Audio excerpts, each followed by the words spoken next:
Bismillahirrahmanirrahim. Langsung saja di sini saya akan membahas mengenai kartu kredit. Kartu kredit ini merupakan bagian atau bentuk riba dayen pada masa modern. Yang pertama, saya akan membahas terlebih dahulu mengenai definisi kartu kredit. Jadi, kartu kredit ini merupakan kartu yang diterbitkan oleh bank atau perusahaan pengelola kartu kredit yang memberikan hak kepada orang yang memenuhi persyaratan tertentu untuk menggunakannya sebagai alat pembayaran secara kredit atas perolehan barang atau jasa. Atau kartu kredit ini digunakan sebagai alat untuk menarik uang tunai dalam batas kredit sebagaimana telah ditentukan oleh bank atau pengelola kartu kredit. Dalam pembayarannya kembali kredit tersebut, pemegang kartu tidak diwajibkan untuk melakukan pembayaran sekaligus, tetapi diberikan kelonggaran untuk membayar secara angsuran dengan tingkat bunga tertentu dan nilai angsuran sebesar presentasi tertentu dari saldo kredit yang telah digunakan. Itu merupakan definisi dari kartu kredit. Yang selanjutnya, hukum kartu kredit. Jika dilihat dalam tinjauan fikih, kartu kredit ini merupakan gabungan dari 3 akad. Yang pertama, akad qard atau utang. Yang kedua, akad kafalah atau jaminan. Yang ketiga, akad ijarah atau jasa. Nah, untuk mengetahui atau menjatuhkan hukum halal atau haramnya menggunakan kartu kredit, maka kita harus melihat terlebih dahulu sejauh mana penerapan syarat dan rukun 3 akad tersebut pada kartu kredit. Yang pertama ada akad qard pada kartu kredit. Jadi para pakar ekonomi dan keuangan sepakat bahwa kartu kredit merupakan salah satu bentuk pemberian kredit atau pemberian utang oleh bank kepada nasabah pemegang kartu untuk membayar pembelian barang atau jasa dari pedagang yang menerima kartu tersebut, atau memberikan pinjaman uang tunai yang ditarik nasabah dari ATM yang menerima kartu. Nah, dalam tinjauan fikih yang disebut dengan qard adalah menyerahkan barang atau uang kepada seseorang untuk digunakannya, kemudian orang tersebut menyerahkannya ganti yang sama dengan barang yang telah digunakannya. Nah, sedangkan aplikasi qard dalam kartu kredit yaitu bank memberikan sejumlah uang kepada nasabah yang nanti akan dibayarnya, atau bank membayarkan terlebih dahulu kewajiban bayar nasabah atas pembelian barang atau jasa dan kemudian setelah jatuh tempo bank menagih utang tersebut dari nasabah.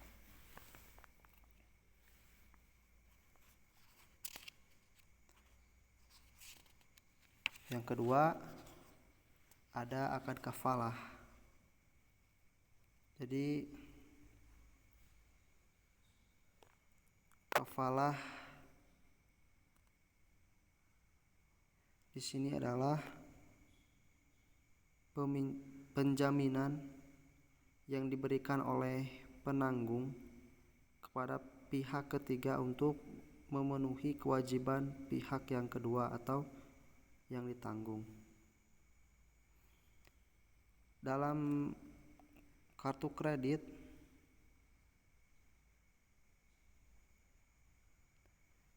bank penerbit kartu memberikan jaminan kepada pedagang untuk memenuhi kewajiban pembayaran pemegang kartu atas barang yang dibeli atau jasa yang digunakan. Yang ketiga ada akad ijaroh, yaitu pemegang kartu melakukan transaksi pembelian barang atau jasa, maka pihak bank penerbit kartu memperoleh fee dari pedagang.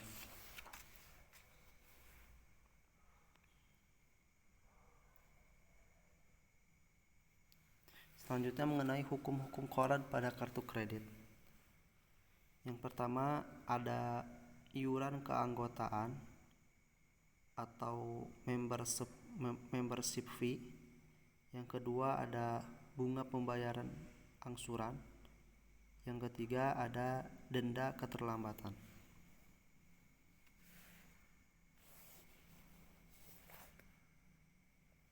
Yang pertama, iuran keanggotaan atau membership fee. Menurut Dewan Syariah Nasional memfatwakan boleh pihak bank menarik iuran keanggotaan sebagai imbalan jasa penggunaan fasilitas kartu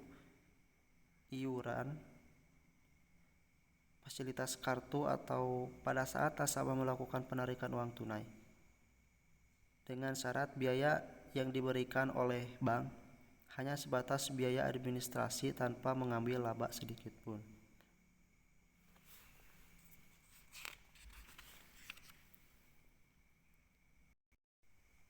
Nah, sebelum Dewan Syariah Nasional memfatwakan bolehnya pihak bank menarik iuran, sebelumnya juga sudah diperbolehkan oleh Majma' al-Fiqih al-Islami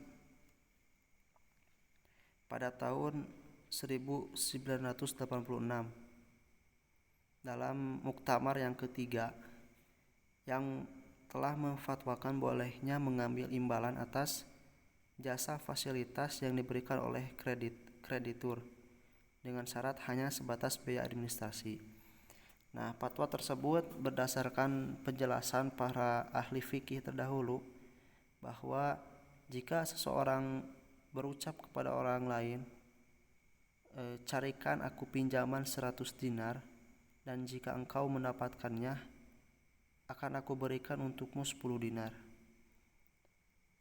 Hal ini dibolehkan karena kemungkinan orang yang mencari pinjaman tersebut mengeluarkan biaya untuk mendapatkannya, maka uang 10 dinar tersebut sebagai imbalan jasa usahanya.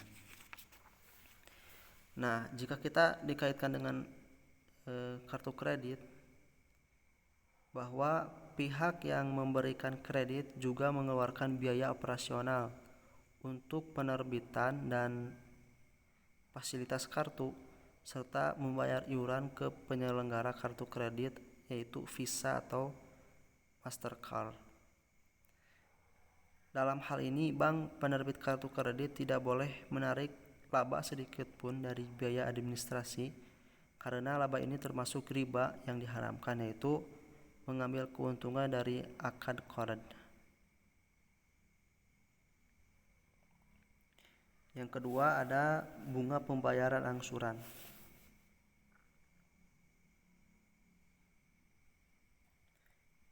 Pengembalian kredit dapat dilakukan dengan cara pembayaran tunai dalam masa tangguh.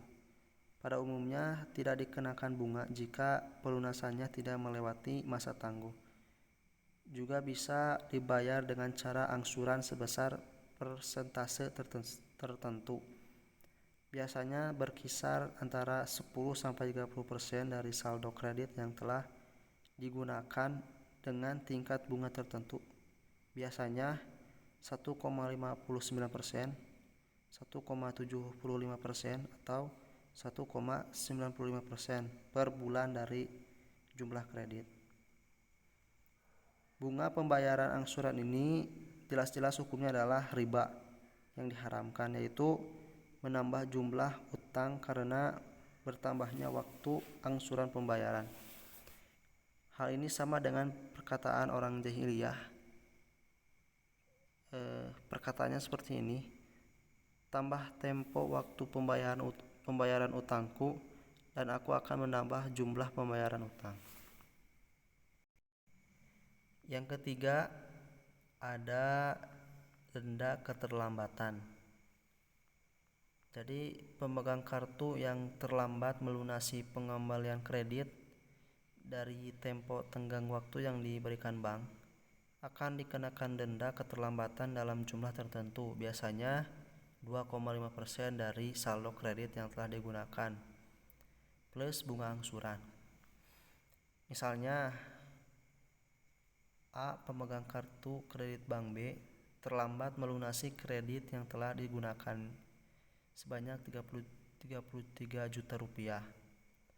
Nah, si A harus membayar setiap bulannya 30% dari saldo sama dengan 10 juta ditambah 1,95% sebagai bunga angsuran ditambah 2,5% denda keterlambatan. Jadi total yang harus dilunasi per bulan menjadi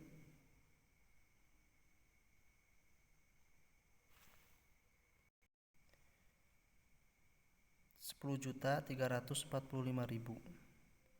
Hukum denda keterlambatan ini adalah riba, sekalipun dana tersebut seluruhnya diakui sebagai dana sosial, sebagaimana telah dijelaskan pada pembahasan jual kredit.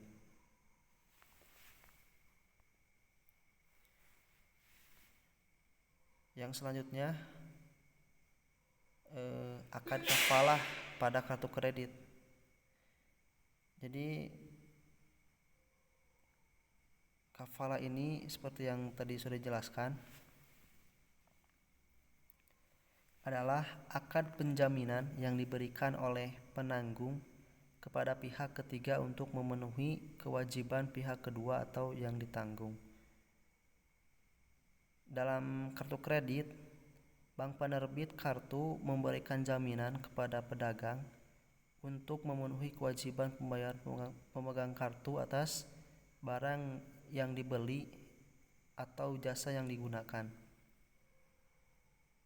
Nah, bank penerbit kartu menarik imbalan atau fee dari pemegang kartu atas jasa penjaminan yang diberikannya.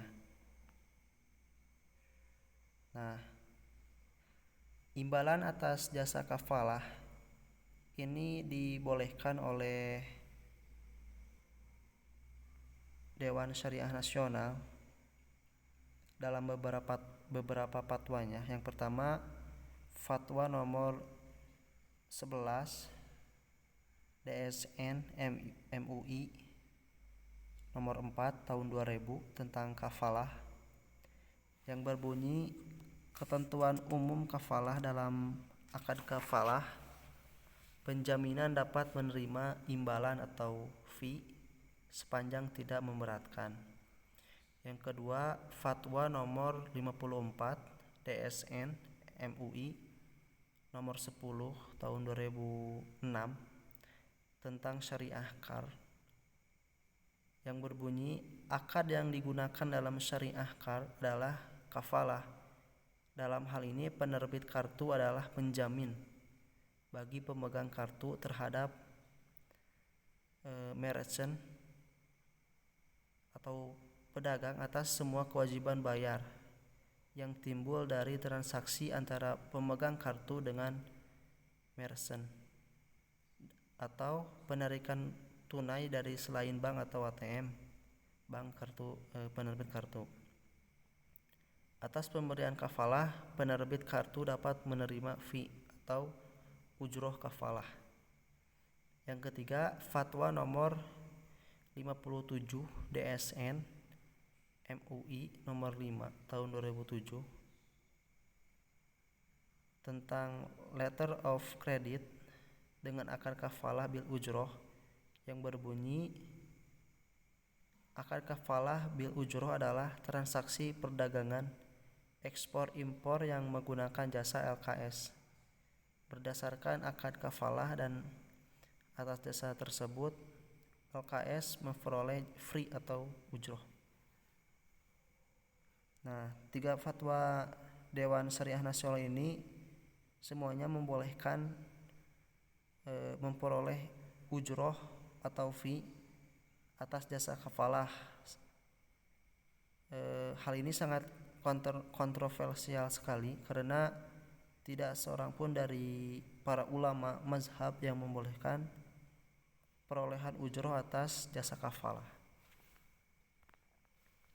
Nah, selanjutnya mengenai pendapat ulama gitu ya, yang tadi mah DSN membolehkan. Sekarang kita akan melihat menurut pendapat para ulama mazhab. Yang pertama, mazhab Hanafi.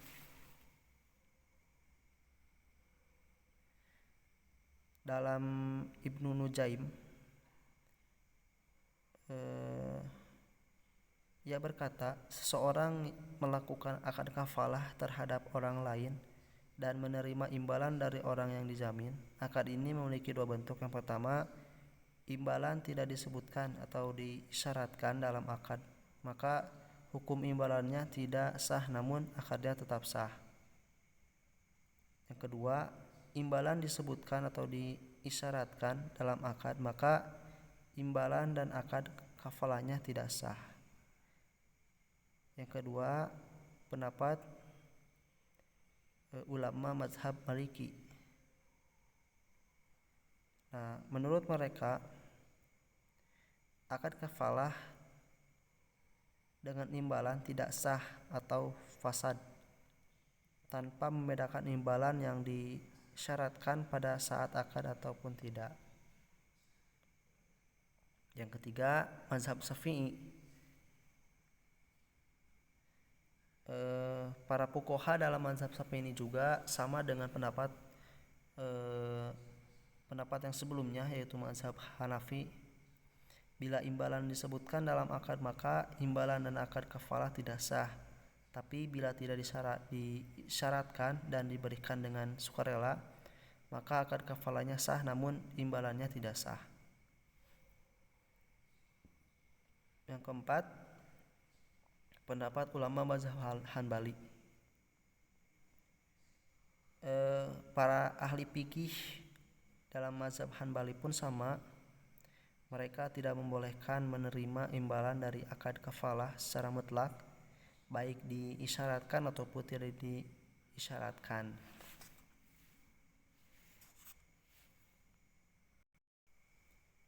Itulah pendapat para ulama mazhab tentang kafalah. Jadi semuanya tidak membolehkan, bertentangan dengan fatwa Dewan Syariah Nasional yang membolehkan tentang kafalah. Yang selanjutnya akad ijaroh ya, akad yang ketiga ya. Jadi akad ijaroh ini yaitu saat pemegang kartu melakukan transaksi pembelian barang atau jasa, maka pihak bank penerbit kartu memperoleh fee dari pedagang. Besarnya fee berkisar antara 2-5% dari harga barang atau jasa. Fee ini diberikan sebagai imbalan atau ujroh atas jasa perantara, pemasaran, dan penagihan. Saya akan memberikan contohnya ya. Misalkan si A membeli sebuah barang seharga 1 juta rupiah. Nah, si A membayar dengan menggunakan kartu kredit. Lalu penjual memasukkan kartu kredit ke sebuah alat khusus untuk mengirim data transaksi kepada bank penerbit kartu dengan tujuan meminta persetujuan. Jika bank setuju, maka bank mentransfer uang ke rekening penjual setelah dipotong komisi yang telah disepakati sebelumnya antara bank dengan pihak penjual. Andaikan misalkan komisinya sebanyak 2%, maka bank hanya membayar kepada penjual sebanyak Rp980.000. Kemudian bank menagih kredit kepada pemegang kartu atas pembayaran tagihan barang yang dibelinya sebesar Rp1 juta. Nah, fee dari jasa perantara ini dibolehkan dengan syarat penjual barang tidak menaikkan harga barang terlebih dahulu.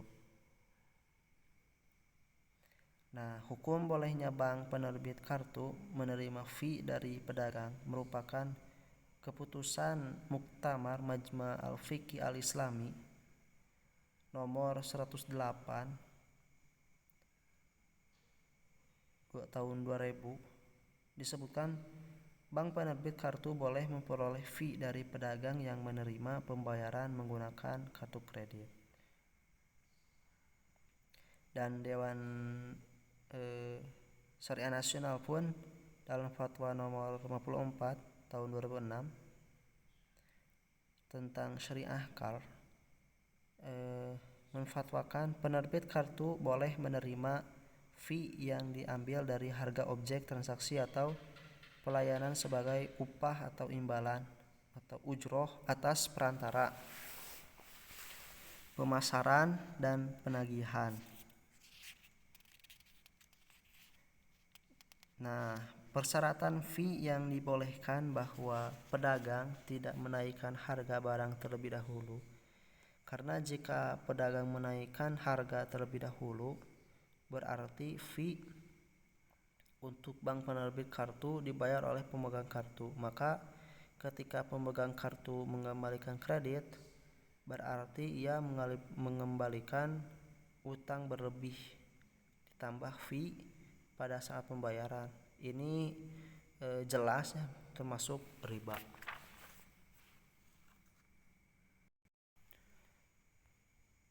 Yang selanjutnya mengenai kartu kredit syariah. Kenyataan bahwa kartu kredit yang diterbitkan oleh bank-bank konvensional tidak terlepas dari riba, padahal di sisi lain kartu ini dibutuhkan banyak orang dalam menyelesaikan transaksi dan transaksi domestik dan internasional, mendorong bank-bank syariah untuk menerbitkan kartu kredit yang sesuai dengan syariah. Pada tahun 2000, AAOIV yang berpusat di Bahrain mengeluarkan panduan produk bank syariah tentang kartu kredit. Nah, di Indonesia pun pada tahun 2006 Dewan Syariah Nasional mengeluarkan fatwa nomor 54 DSN MUI nomor 10 tahun 2006 tentang syariah kar yang mengatur tentang ketentuan umum kartu kredit syariah. Ketentuan tersebut diantaranya seperti tidak menimbulkan riba, tidak digunakan untuk transaksi yang tidak sesuai dengan syariah. Yang ketiga, tidak mendorong pengeluaran yang berlebihan atau israf dengan cara antara lain menetapkan pagu maksimal pembelanjaan. Yang keempat, pemegang kartu utama harus memiliki kemampuan finansial untuk melunasi pada waktunya. Dan yang terakhir, tidak memberikan fasilitas yang bertentangan dengan syariah.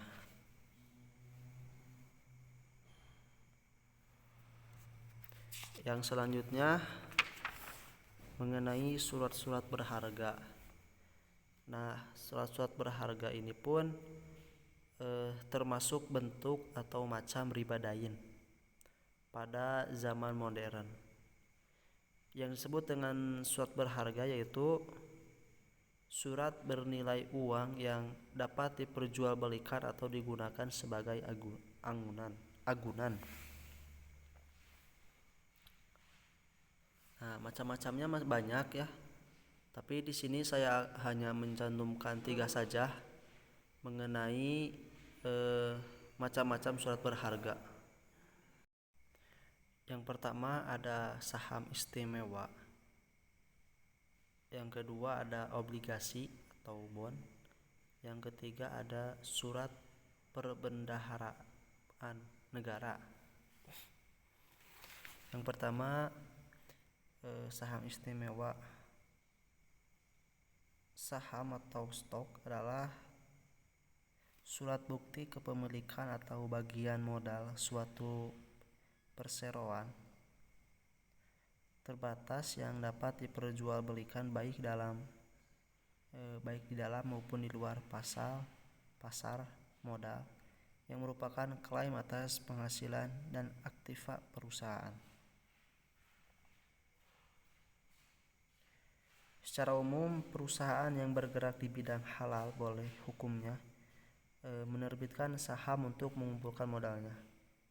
Hal ini merupakan keputusan Majma' al-Fiqih al-Islami nomor 63 tahun 1992 yang berbunyi berdasarkan hukum asal sebuah muamalah adalah mubah, maka mendirikan sebuah emiten yang bergerak di bidang halal hukumnya boleh. Ada beberapa jenis saham yang diterbitkan oleh emiten, namun saham yang berkaitan dengan riba dain yaitu saham istimewa. Nah, yang dimaksud dengan saham istimewa ini adalah saham dengan hak istimewa menurut ketentuan dalam anggaran dasar, misalnya berupa prioritas terhadap dividen yang besarnya dividen diberikan dalam jumlah tetap berupa persentase dari nilai nominal yang tertera pada sertifikat saham atau penentuan pengurus dan sisa harta saat terjadi likuidasi. Nah, dari definisi tersebut dapat dipahami bahwa beberapa bentuk keistimewaan yang diberikan kepada pemenang saham, pemegang saham istimewa. Hak istimewa yang merupakan riba dain yaitu pemberian dividen dengan persentase tetap sekalipun perusahaannya mengalami kerugian. Nah, hal ini diharamkan karena bila mana pemegang saham mendapatkan dividen dengan persentase tetap, berarti modal yang ia berikan terjamin dan tidak akan mengalami kerugian. Modal yang terjamin dalam sebuah usaha syarikah atau perusahaan, maka akadnya otomatis berubah jadi akad syarikah, menjadi akad qard atau pinjaman. Dalam akad qard tidak boleh mendapatkan keuntungan, manakala pemegang saham istimewa mendapatkan keuntungan bagi hasil dividen dari perusahaan setiap tahunnya, sedangkan sesungguhnya ia hanyalah memberikan pinjaman kepada emiten dan bukan memberikan saham, maka itu adalah pinjaman yang dikembalikan dengan melebihi nilai pokok utang. Ini jelas hukumnya riba. Yang kedua ada obligasi atau bond. Obligasi itu yaitu dokumen bermaterai yang menyatakan bahwa penerbitnya akan membayar kembali utang pokoknya pada waktu tertentu dan secara berkala akan membayar kupon bunga kepada pemegang obligasi. Biasanya obligasi diikat dengan suatu jaminan yang dapat dijual untuk melunasi klaim jika emiten gagal membayar kupon dan pokok pada saat jatuh tempo.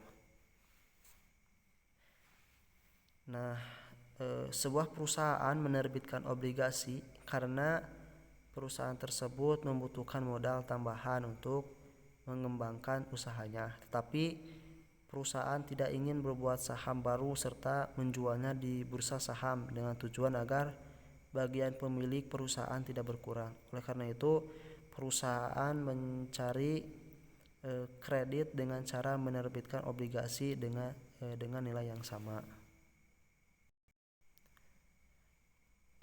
Obligasi diterbitkan emiten sebagaimana saham, tetapi antara obligasi dengan saham ini ada perbedaan yang mendasar. Seperti kalau dalam obligasi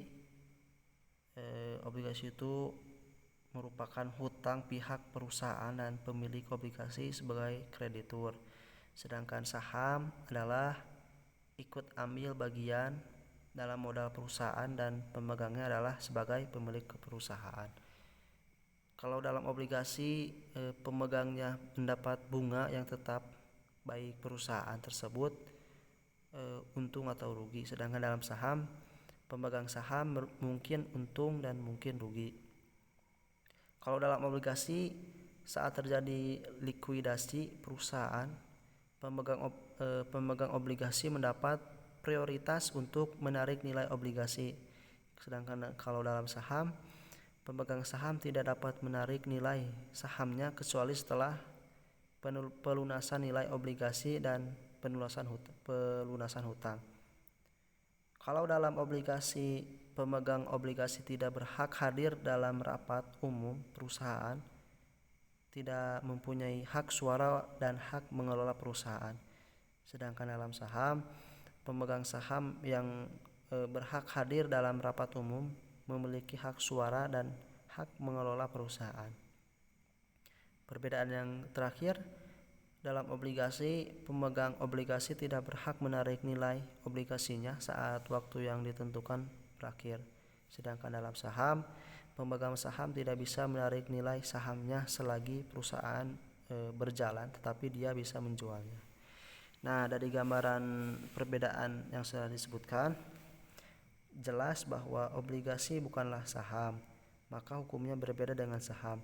Obligasi hakikatnya adalah utang yang diberikan oleh pemegang dokumen kepada perusahaan penerbit dengan syarat emiten memberikan kupon atau bunga dalam jumlah tetap atau tidak tetap berdasarkan laba perusahaan atau nol akan tetapi dijual di bawah nilai nominal.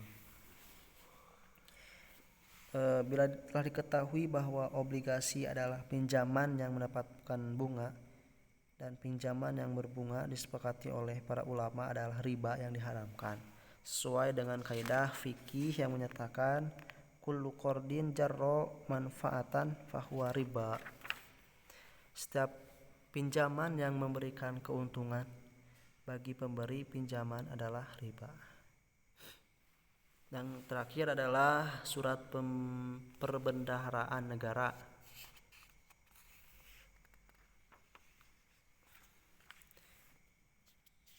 Maksudnya adalah surat berharga yang dikeluarkan oleh pemerintah untuk memperoleh dana jangka pendek, membiayai belanja negara dengan menjual di bawah harga nominal.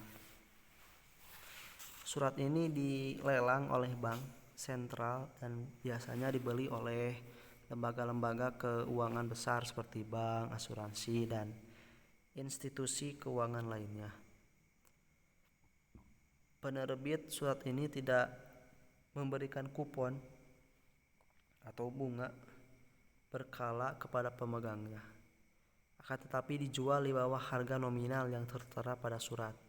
Maka laba pemegangnya adalah selisih nilai beli dengan harga yang nanti akan dibayar oleh penerbit atau pemerintah. Surat ini juga dapat dijual atau dipindah tangankan di pasar sekunder dengan harga di atas harga yang dibelinya, namun di bawah harga nominal yang tertera pada surat berharga. Nah, dalam pandangan fikih, surat berharga ini adalah qard atau pinjaman, di mana pembeli bertindak sebagai pemberi pinjaman kepada negara dan negara sebagai pihak yang berhutang yang nanti akan dilunasi sebagai tanggal yang tertera pada surat berharga dengan nilai yang tertera pada surat melebihi nilai penjualan surat. Adapun akad jual beli surat bukanlah jual beli sesungguhnya, karena status surat itu sejatinya adalah dokumen utang yang nantinya diunjukkan oleh pemegangnya saat jatuh tempo pembayaran utang agar utangnya dilunasi ditambah bunga. Dengan demikian, hakikat pembelian surat adalah pemberian pinjaman dengan kesediaan pihak penerima pinjaman mengembalikan pokok utang ditambah bunga. Ini adalah riba jahiliyah, yaitu pinjaman berbunga. Dan pinjaman berbunga yang sebagaimana telah disepakati oleh para ulama keharamannya seperti dalam kaidah fikih yang menyatakan kullu qardin jaron manfaatan bahwa riba. Setiap pinjaman yang memberikan keuntungan bagi pemberi adalah pinjaman adalah riba. Nah, surat perbendaharaan negara ini telah dipatwakan haram oleh Majma' al-Fiqih al-Islami melalui keputusan nomor 60 tahun 1990.